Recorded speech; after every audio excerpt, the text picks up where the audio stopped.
उत्तराखंड के रजत जयंती उत्सव के मौके पर ऋषिकेश के ढालवाला क्षेत्र के इस वीडियो को गौर से देखिए।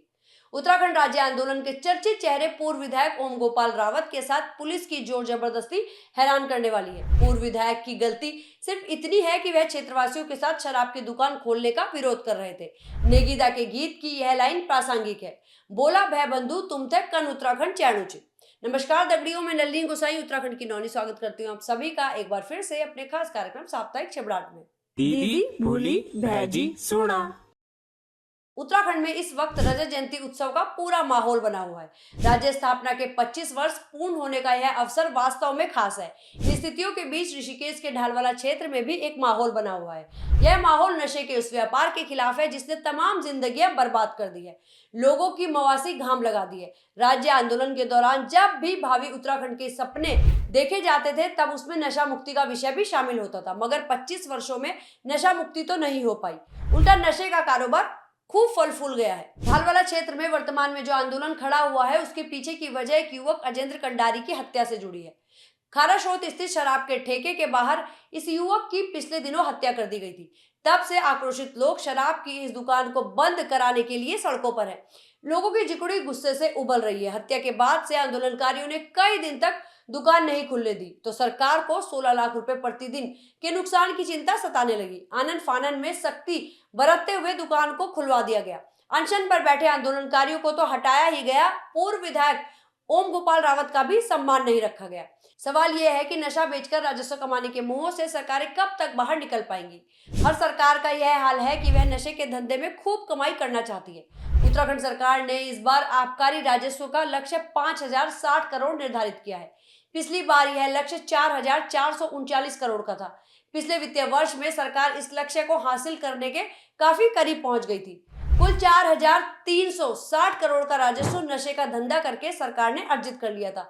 दिलचस्प बात यह है कि विकास योजनाओं में निर्धारित लक्ष्य को हासिल करने में भले ही सरकार पिछड़ रही हो, लेकिन आबकारी के राजस्व के साथ ऐसी कोई दिक्कत नहीं है। रजत जयंती उत्सव के मौके पर इस बारे में तो गंभीरता से सोचना ही होगा कि उत्तराखंड कैसे एक नशा मुक्त प्रदेश बन सकता है।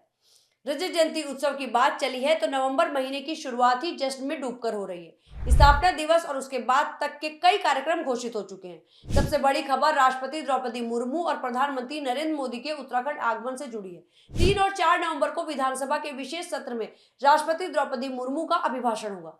उत्तराखंड के इतिहास में यह दूसरा मौका होगा जबकि राज्य की विधानसभा में राष्ट्रपति की उपस्थिति होगी। इससे पहले वर्ष 2015 में तत्कालीन राष्ट्रपति प्रणब मुखर्जी ने उत्तराखंड विधानसभा के विशेष सत्र में अभिभाषण किया था। हर्षिल प्रवास के बाद फिर से प्रधानमंत्री नरेंद्र मोदी के उत्तराखंड आगमन से राज्य सरकार खासी उत्साहित है।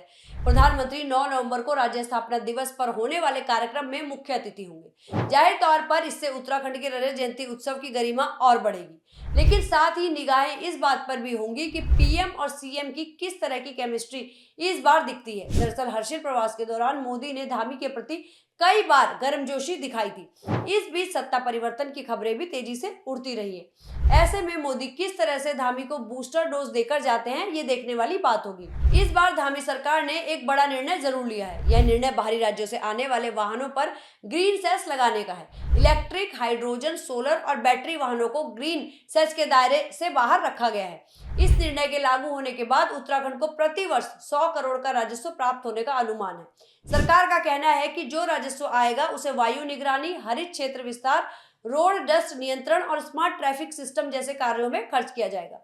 इस निर्णय को बहुत महत्वपूर्ण माना जा रहा है। सरकार ने इसके लिए दरें भी निर्धारित कर दी हैं। हालांकि समय समय पर यह समीक्षा भी करनी होगी कि ग्रीन सेस की वजह से हमारे पर्यटन व्यवसाय पर इसका कोई प्रतिकूल प्रभाव ना पड़े, क्योंकि ये देखने में आया है कि उत्तराखंड आने वाले पर्यटकों और यात्रियों की संख्या में लगातार इजाफा हो रहा है। इन सबके बावजूद सरकार का यह निर्णय दूरगामी तो माना ही जाएगा। इस बीते सप्ताह में उत्तराखंड में श्रद्धा विश्वास के पर्व छठ से जुड़ी कई तस्वीरें सामने आई, मगर जिस तस्वीर ने सबका ध्यान अपनी ओर खींचा वो मुख्य सचिव आनंद वर्धन की तस्वीर थी। जिस सादगी और श्रद्धा विश्वास से मुख्य सचिव छठ पूजा में भाग लेते दिखे उसने सभी को प्रभावित किया। हालांकि छठ पर सार्वजनिक अवकाश घोषित न करके इस बार राज्य सरकार ने चौंका दिया। छुट्टी को तय ही माना जा रहा था क्योंकि कुछ समय से छठ पर छुट्टी दी जा रही थी। फिर इस बार तो बिहार का विधानसभा चुनाव भी था, लेकिन सरकार ने ना जाने कौन सा गुणा भाग किया और छुट्टी नहीं दी। खैर, बिहार के विधानसभा चुनाव में मुख्यमंत्री पुष्कर सिंह धामी भी सक्रिय हैं। अभी तक उनकी कई जगह जनसभाएं हो चुकी हैं। खासतौर पर यूसीसी ने सीएम पुष्कर सिंह धामी को देश में एक अलग पहचान दिलाई है। बिहार के चुनाव का तो पता नहीं, लेकिन वर्ष 2027 के उत्तराखंड विधानसभा चुनाव में यह पहचान कसौटी पर होगी।